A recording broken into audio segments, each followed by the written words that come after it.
France Info. À part Harry Potter en son temps, peu de sorties de livres suscitent un tel engouement planétaire et provoquent autant de files d'attente devant les librairies. C'est donc ce qui se passe aujourd'hui en France pour le 100e épisode du manga One Piece, un des plus populaires et dont a été aussi diffusé récemment le 1000e épisode de la série animée télévisée. 250 000 exemplaires mis en vente aujourd'hui, du jamais vu.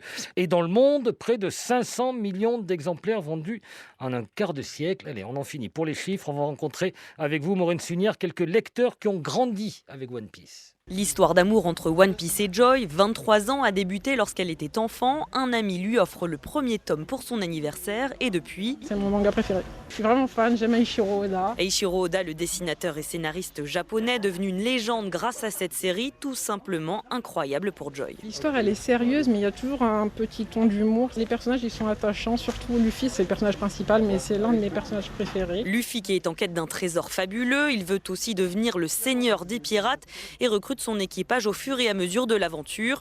Une série pleine de rebondissements pour le plus grand plaisir de Quentin, 22 ans. On ne sait pas vraiment ce qui peut arriver. C'est beau parce que en tant que fan, on va faire des théories, on va se dire ça peut être possible, ça peut être possible, et qu'au final, c'est pas du tout ce qu'on s'attendait et du coup, on est totalement surpris et ça j'adore. Et après, évidemment, les personnages sont attachants, l'univers est énorme. Quentin salue aussi le génie du dessinateur, sa capacité d'écrire une histoire avec plusieurs niveaux de lecture. Qu'on ait 40 ans, 20 ans ou même 8 ans, l'écriture de l'auteur est faite pour que ça puisse plaire à tout le monde, et peu importe la génération. La série tire maintenant en haleine des centaines de millions de fans à travers le globe. Avant, il y avait Dragon Ball, maintenant c'est One Piece. David, le directeur commercial des magasins Manga Story à Paris, a vu l'engouement se renforcer autour de One Piece, surtout depuis la diffusion du dessin animé en France à partir de 2008.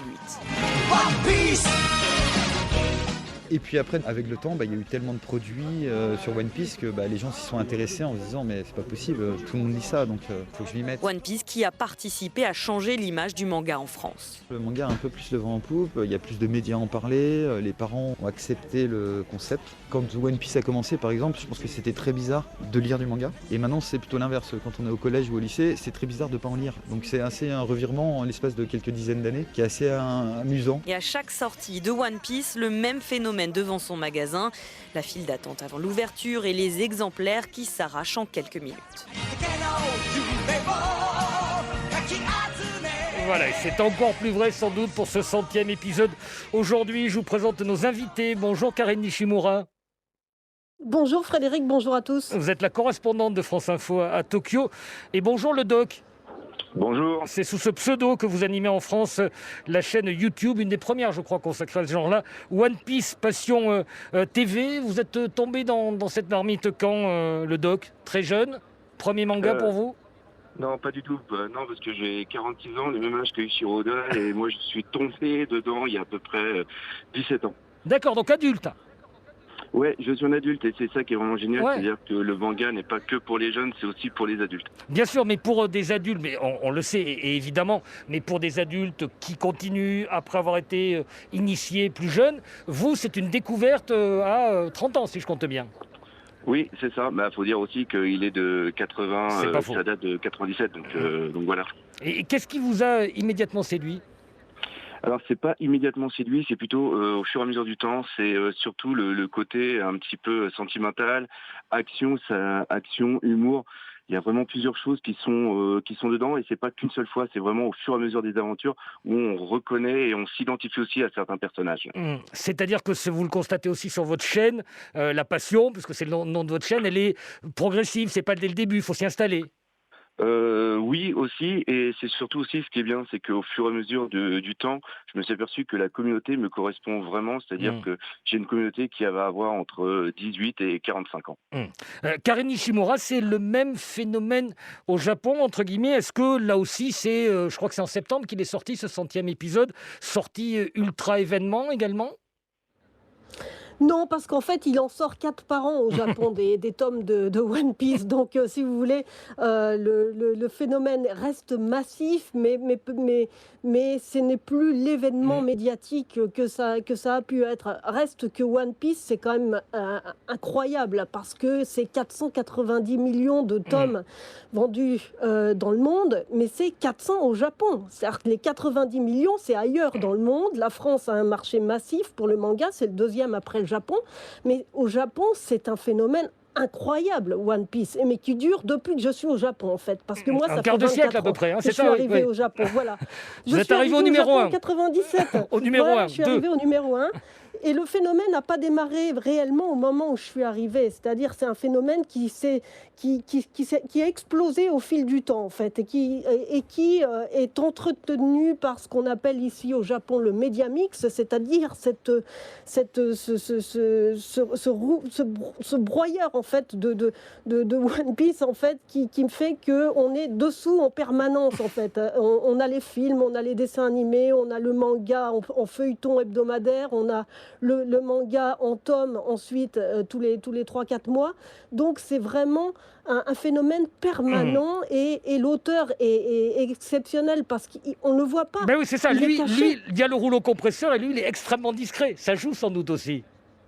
Ah oui, parce que maintenant c'est presque devenu un des atouts des mangas de ne pas se montrer, des mangakas de ne pas se montrer, en fait, de n'être présent que par leur œuvre. Et en plus, ce qui est très étonnant avec Eiichiro Oda, c'est que contrairement à beaucoup d'autres mangakas, c'est sa seule et unique série. C'est-à-dire qu'il a commencé jeune et depuis 24 ans, il ne fait que la même série. Et ça, c'est vraiment phénoménal. Et il partait pour 5 ans sur cette série, en fait. Et puis, tous les ans, il nous dit non, mais ça va plus que durer que 5 ans, en fait. Mais ça ne s'arrête pas parce qu'il a toujours des trucs à raconter. Et le plus intéressant, c'est qu'il connaît la fin. Mais qu'il n'a Et pas la dit. fin, elle est décidée depuis le début. Et on verra bien dans combien de temps elle arrive. C'est intéressant ce que vous nous dites, ça, Karine Nishimura, parce que le doc, ça veut dire qu'on est évidemment dans un phénomène commercial, bien entendu, mais qu'il y a quelque chose d'infiniment intime, personnel, et que c'est à l'intime de chaque lecteur que ça s'adresse. C'est ça, c'est-à-dire que si ça fait 24 ans et bien l'année prochaine 25 ans que ça dure, c'est parce que nous, au fond de nous, on a réussi à accrocher à l'histoire et qu'on demande toujours plus de cette histoire, qu'il faut vraiment il nous emmène dans un monde qui maintenant, au bout de X années, on a l'impression de faire partie de ce monde, de connaître les personnages. Ils font partie de nous, ce sont plus que des personnages, je dirais même que ce sont des véritables amis. Et vous avez raison d'insister sur le fait que ce sont des lectures adultes autant qu'enfants, que vous-même avez commencé à lire, vous aviez une trentaine d'années, mais néanmoins, est-ce que je ne suis pas un spécialiste, loin de là de manga, mais en regardant un peu, on est dans quelque chose qui est assez enfantin dans le dessin et même dans le type d'imagination. Est-ce que ça joue, je ne vais pas faire le cliché, le doc de on est resté un grand enfant, mais néanmoins. Non, c'est le dessin peut paraître simple, mais c'est des pages qui vont être très très fournies. Il va toujours avoir des petits détails qui vont être en arrière. En vérité, c'est une sorte de jeu entre le mangaka et nous-mêmes, c'est-à-dire que lui va placer quelques petits éléments dans le décor, et nous après, c'est à nous de la connaître, à nous de faire les références. Par exemple, il y a une référence au niveau de Tintin, Hergé, avec la licorne qui a été mise dans un décor. Il y a plein de petites choses comme ça qui sont vraiment excellentes, et c'est vraiment toujours un bonheur, une surprise. C'est-à-dire qu'après 24 ans, on est toujours surpris quand le chapitre va sortir et quand on va avoir le tome entre les mains. D'ailleurs, je tiens à préciser que ce n'est pas la sortie du 100e épisode, mais c'est bien la sortie du tome 100. Du tome 100, ce qui veut dire que c'est le... C'est-à-dire que c'est le 100e tome. Le 100e tome, voilà. Donc, vous n'aimez pas épisode, c'est ça? C'est le non, mot que vous n'aimez pas. Non, c'est pas le mot que j'aime pas, c'est que je veux différencier le manga et justement les épisodes qui passent à la télé. Oui, bien et sûr. Alors, vous avez mais... pour la sortie du 100e épisode, alors que c'est la sortie du tome 100. Bien sûr, vous avez raison, c'est en librairie et on l'a dit. Vous restez tous les deux, on poursuit la conversation après le fil info, 2h-10, Benjamin Fontaine. Pour notre discussion autour de ce manga phénomène One Piece, 100e tome de la série, le doc, vous avez raison de souligner que c'est comme ça qu'il faut dire, qui sort aujourd'hui en France. Karine Nishimura, notre correspondante pour France Info à Tokyo, pardonnez la naïveté de ma question, mais est-ce qu'au Japon, comme en France, les mangas, tout ce qui est dessiné, est encore considéré parfois comme pas un livre comme un autre? Alors on a complètement dépassé ça.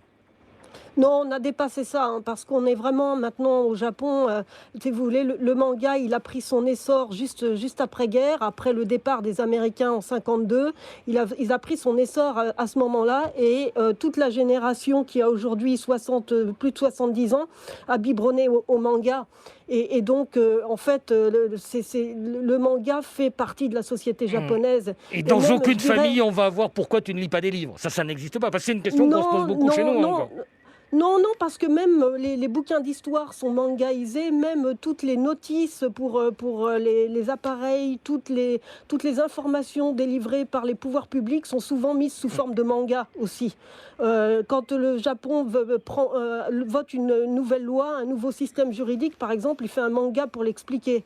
Donc il n'y a vraiment aucun regard dédaigneux sur le manga. Il fait vraiment partie de la culture japonaise dans son ensemble. Le doc, est-ce que vous avez l'impression que One Piece, comme d'autres, ont permis en France aussi de commencer à dépasser, peut-être pas totalement encore, mais ce stade-là et ce type de questions-là? Je pense surtout que One Piece est une continuité des mangas qu'on avait avant, c'est-à-dire que nous on a grandi avec le Club Dorothée, on a grandi avec Recrea 2, et ce qui s'est passé c'est que les choses comme One Piece, mais ça a été aussi le cas avec Naruto, ça permet de continuer à avoir ce manga, cette lecture, cette passion qu'on peut partager entre les différentes générations. Mais à l'époque, vous parlez Club Dorothée, on était cantonné en France, et la grande différence c'est que c'est plus du tout le cas.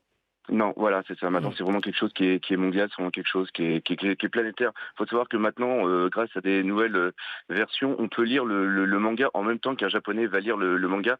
C'est-à-dire que même que ce soit un Américain ou quelqu'un d'autre, c'est vraiment quelque chose qui va.